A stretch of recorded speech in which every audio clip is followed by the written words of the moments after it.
Before we start, I would like you to hit that red subscribe button so that you never miss out on any of our videos. Hey guys, what's up? Welcome back to Massive Phenomenon. Number 4. Charlie Chaplin. Charlie Chaplin came from a family so poor that several times he was placed into grim Victorian workhouses. From this unpromising beginning, he rose to overcome one of the world's most famous and wealthy stars. His career spanned 70 years, and when he died in 1977, he might have expected a well-earned rest. Unfortunately, his fame followed him to his grave. Just months later, Chaplin's body was stolen from its grave in Switzerland. Chaplin's widow then received a phone call demanding hundreds of thousands of dollars for the return of the corpse. She refused and alerted the police. The ransomers then threatened her children. Luckily, the police soon tracked down Roman Wardas and Gans Shoganov. The pair had decided the grave robbing was the best bet for easing their financial woes.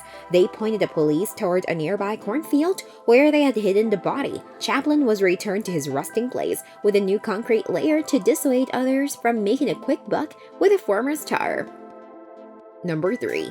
Alexander the Great. Alexander the Great conquered the largest empire the world had ever seen in the 4th century BC. However, his military glory could not spare him from an early death at just 32.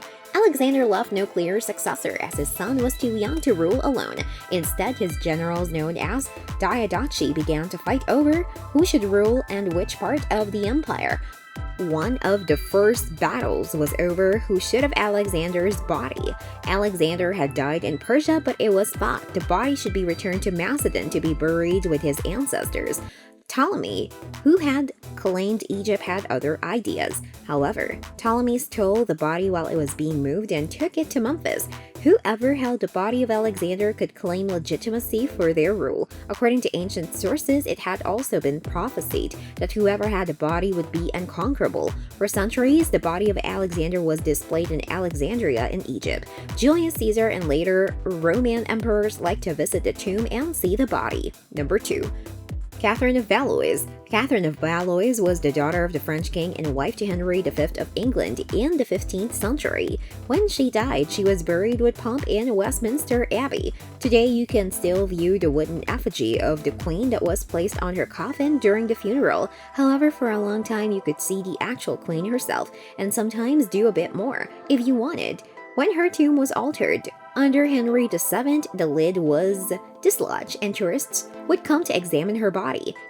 In 1699, the diarist Samuel Pepys paid her a visit and recorded the event. Here we did see, by particular favor, the body of Queen Catherine of Valois, and I had the upper part of her body in my hands, and I did kiss her mouth, reflecting upon it that I did kiss a queen, and that this was my birthday, 36 years old, that I did first kiss a queen. Queen Catherine was reburied properly when Queen Victoria was on the throne.